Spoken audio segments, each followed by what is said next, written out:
Bismillahirrahmanirrahim. Assalamualaikum warahmatullahi wabarakatuh. Alhamdulillahirrahmanirrahim. Allahumma salli ala Muhammad wa ala ali Muhammad. Baik, para sahabat-sahabat sekalian, para teman-teman sekalian, para mahasiswa, kita kembali lagi dalam pertemuan mata kuliah Media Komunikasi Dakwah. Dalam Media Komunikasi Dakwah ini kita sudah bertemu di beberapa pertemuan. Ini sudah masuk pada pertemuan ke-10.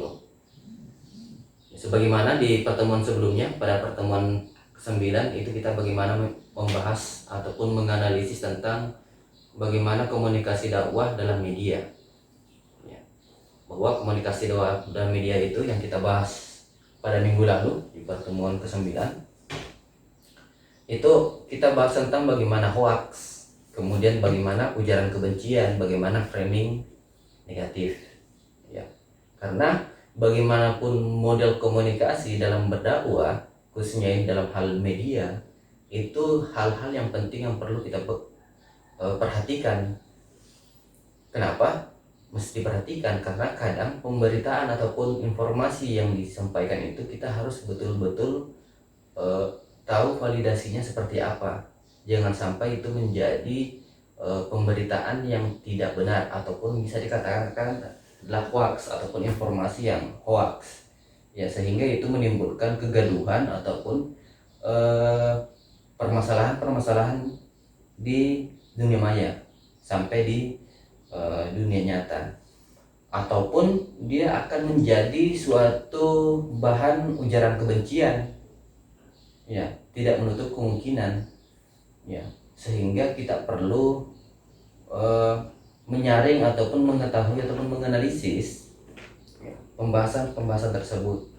Kemudian juga bagaimana kita harus memahami ataupun menganalisis suatu informasi dalam media itu kita tidak terjebak pada framing negatif. Ya, walaupun pemberitaannya sesuatu hal yang benar, harus kita perhatikan bagaimana informasi itu yang masuk dalam masyarakat. Ya, sebagaimana kita bahas minggu lalu bahwa setiap mahasiswa itu harus memahami ataupun menganalisis bahwa framing negatif itu sangat meresahkan di dunia maya. Ya, maka dari itu mahasiswa itu harus mampu dan mengetahui sekaligus menganalisis bahwa setiap pemberitaan, informasi dan segalanya itu tidak pada ranah framing yang negatif. Ya, oke. Kita masuk lagi pada materi selanjutnya. Materi pada hari ini adalah materi tentang bagaimana kita memahami ataupun menerapkan prinsip dakwah inklusif dan lintas agama. Ya, dakwah inklusif dan lintas agama ini kita akan membagi topiknya atau sub CPMK-nya menjadi bagaimana moderasi beragama, toleransi dalam berdakwah. Jadi dua topik itu. Ya, moderasi beragama dalam hal toleransi, ya, itu kita masukkan dalam berdakwah ataupun dalam dakwah. Ya, mungkin kita sebelum lanjut kita lihat dulu pembahasan di atas ini.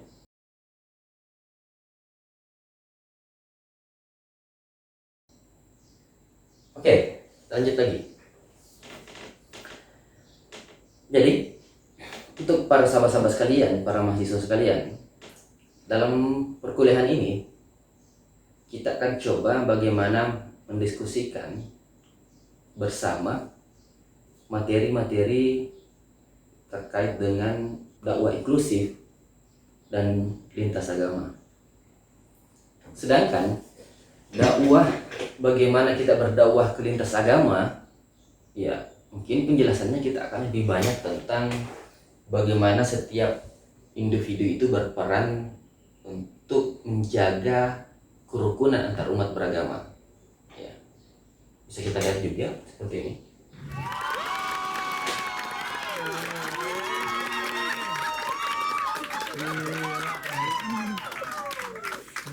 This is amazing. Yeah.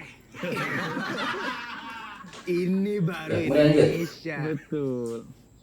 Kita pembahasannya adalah mulai dari pendahuluan, kita memberikan konteks mengapa dakwah inklusif dan lintas agama itu menjadi penting di era modern ataupun di era sekarang. Ya, kemudian kita bagaimana menjelaskan prinsip-prinsip dasar dan strategi dakwah inklusif dan lintas agama. Selanjutnya, menganalisis bagaimana dakwah inklusif itu diterapkan, kemudian dampaknya, serta tantangan yang akan dihadapi. Ya, mungkin yang terakhir kita akan menyimpulkan keseluruhan terkait pembahasan hari ini. Sekaligus kita akan memberikan pesan penting bagi pengembangan dakwah ke depan. Oke. Oke, saya akan masuk pada pendahuluan hari ini, bahwa pengertian dari dakwah inklusif itu adalah dakwah yang terbuka. Dakwah yang terbuka menerima keberagaman dan menekankan cinta kasih. Ya, dalam hal ini mungkin kita katakan rahmatan lil alamin. Ya, bagaimana pendekatan dakwah ini menyebarkan cinta kasih, menyebar cinta. Ya, sebagaimana mungkin saya katakan tadi bahwa pendekatannya kepada rahmatan lil alamin. Kemudian dalam dakwah inklusif ini tantangan secara sosial tantangannya itu adalah pluralisme agama, khususnya di Indonesia, karena potensi konflik dan intoleransi. Kemudian dakwah inklusif ini itu akan membangun harmoni sosial sehingga menghindari ujaran kebencian, kemudian meneguhkan nilai-nilai persaudaraan lintas iman, tidak hanya pada sesama iman, ya, baik itu antar sesama Islam, khususnya saya yang beragama Islam, begitu pula dengan lintas iman yang lain, mungkin agama yang lain, Kristen, Protestan, Hindu, Katolik, dan sebagainya. Seperti itu terkait dengan dakwah inklusif. Ada beberapa prinsip dakwah inklusif. Dakwah inklusif ini, seperti katakan tadi, bahwa dakwah inklusif itu lebih pendekatannya rahmatan lil alamin. Ya, itu juga menjadi salah satu prinsip dakwah inklusif, bahwa prinsipnya adalah rahmatan lil alamin, sebagaimana dalam surah An-Nabiyah di ayat 107. Kemudian prinsip yang lain itu yang kedua adalah prinsip empati budaya dan pendekatan kontekstual, sebagaimana dalam surah Ibrahim ayat 4.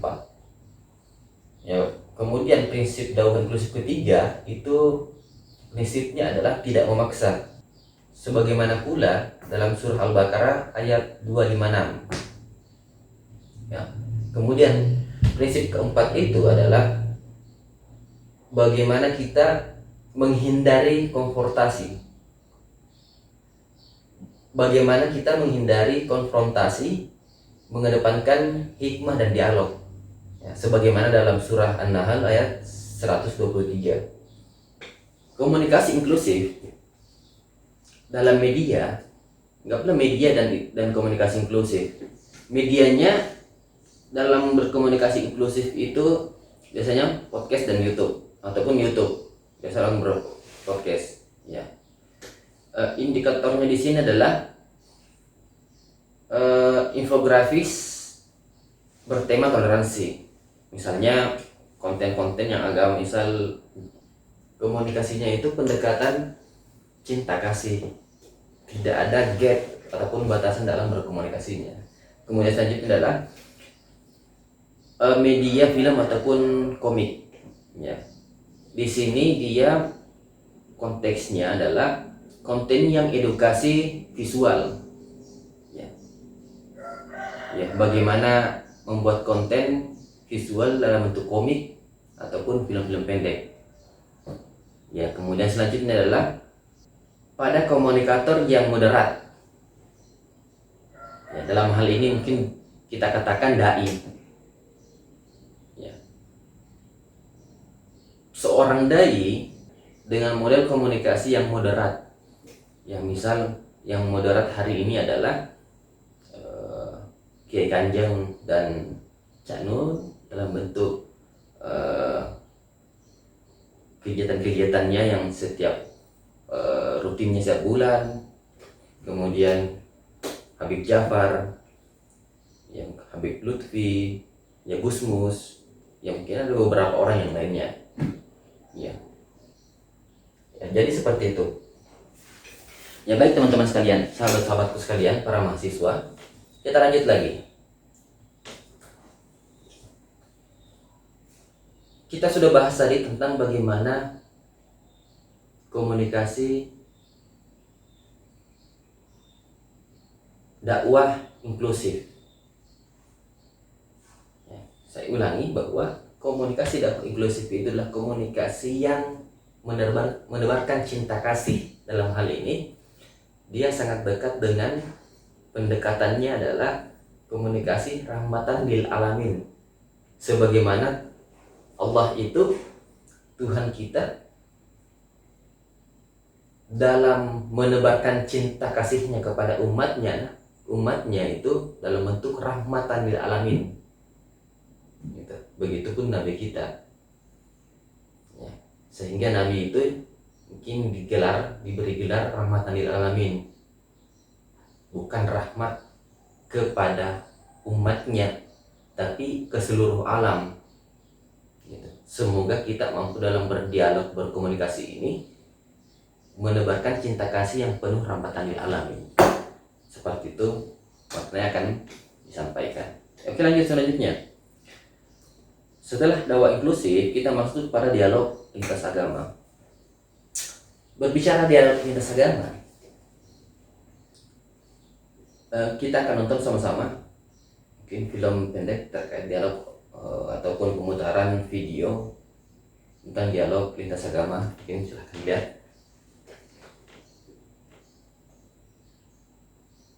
Pengen beli dari tadi diem aja nih. Sebenarnya ini tugasnya juga menghayati, berat menghayati. karena hampir 90%-nya beli di Bali ya. Iya. Semua umat Hindu ya. Betul. Tapi sebelum dijawab ya, gue mau menjelaskan apa yang mungkin tidak tertangkap di kamera dan tidak terdengar di audio. Suasananya indah banget. Iya. Serius. Indah banget suaranya, enak banget suasananya. Teman-teman juga di sini nih. Ini bukan penonton bayaran loh. Ini kru, makanya dia dibayar, digaji dia.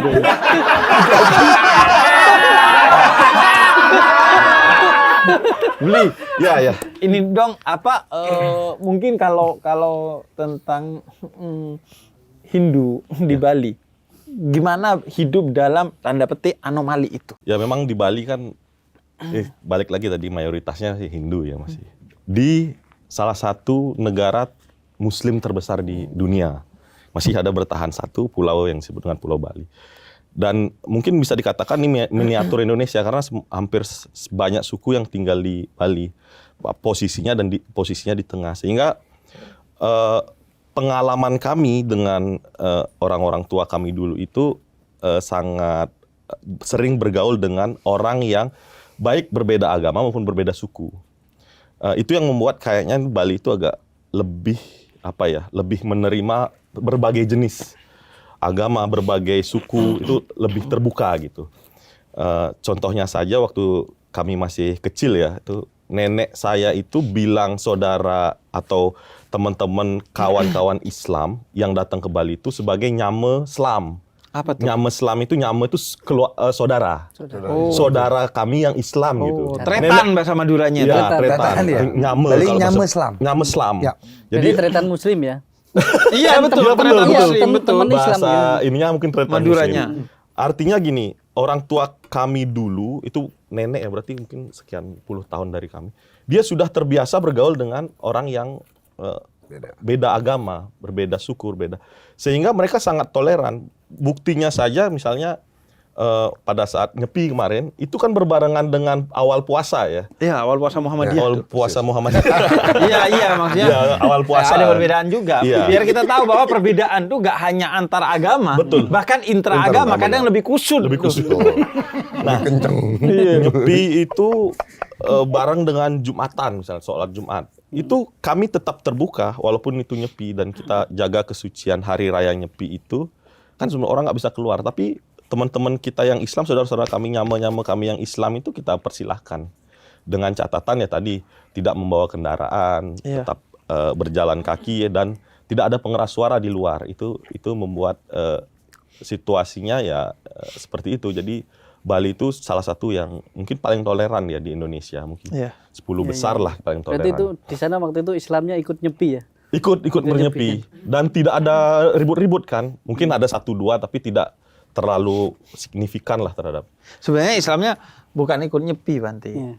Jadi terlihat ikut Terlihat. nyepi karena dia sebenarnya pakai headset.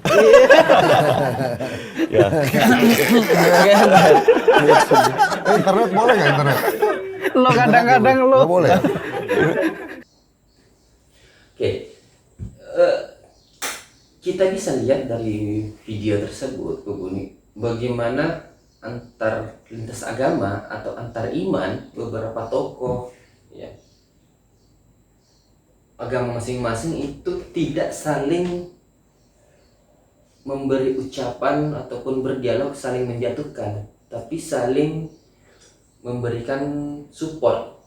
Ya, mungkin kita lihat salah satunya adalah bukan mencari perbedaan, ya, tapi mencari persamaan. Dialog dalam lintas agama itu biasanya kerjasama dalam aksi sosial lintas iman. Kegiatannya seperti itu. Bakti sosial, sunatan massal, bantuan A, bantuan B. Ya, artinya ketika hal seperti itu tidak pada ranah bahwa siapa iman saya, siapa iman dia, tapi kita hanya pada ranah mungkin kemanusiaan. Walaupun kita tidak sesama iman, tapi kita sesama manusia. Gitu. Banyak hal yang bisa menjadi topik persamaan, ya, bukan topik perbedaan. Ya. Sebelum saya tutup, saya ingin teman-teman mahasiswa sekalian mohon ada tugas yang akan kalian lakukan. Itu adalah, silakan scan dulu tugasnya, silahkan saya scan. Ini juga akan menjadi absensi ya. Ini menjadi absensi juga, absensi untuk pertemuan hari ini. Jadi itu akan lanjut pada tugasnya. Tugasnya itu ada kuis. Nah, gitu. Oke, waktu kerjanya itu sekitar 30 menit setelah pembelajaran ini selesai. Jadi itu akan tertutup. Jadi link itu akan tertutup otomatis ketika 30 menit setelah pembelajaran ini. Jadi silakan Anda kerjakan. Dan itu akan ada delaynya setelah Anda kerjakan. Oke. Cukup sekian. Sebelum saya tutup, kesimpulannya adalah bagaimana dakwah inklusif dan lintas agama adalah kebutuhan zaman, tidak hanya pada ranah pembicaraan, tapi ranah kebutuhan. Karena dakwah inklusif adalah dialog penyampaian pesan yang menyebarkan cinta kasih. Kemudian bagaimana kita berbicara ataupun berkomunikasi lintas agama itu sangat penting untuk menjaga kerukunan dan kedamaian ya umat manusia. Kemudian harus berlandaskan nilai Al-Quran juga pada contoh-contoh yang diberikan oleh Nabi Muhammad. Dalam hal ini adalah perilakunya, ucapannya, dan diamnya, dituangkan dalam hadis. Ya. Baik sesama muslim maupun non-muslim. Juga perlu kolaborasi media, dai, tokoh lintas agama, dan lembaga negara. Yang terakhir mungkin dakwah yang berhasil adalah dakwah yang menyentuh hati, bukan yang memaksa akal. Jadi pesannya di situ adalah bagaimana kita berdakwah itu menyentuh hatinya, bukan memaksa akalnya. Karena orang-orang akan luluh ketika itu hatinya tersentuh. Ya, dalam hal ini mungkin kalbu. Dan seperti itu. Oke? Oke, sebagai penutup, dakwah yang tidak menimbulkan cinta hanya akan melahirkan jarak. Itu kata Kiai Haji Abdurrahman Wahid, atau dipanggil Gus Dur. Terima kasih. Assalamualaikum warahmatullahi wabarakatuh.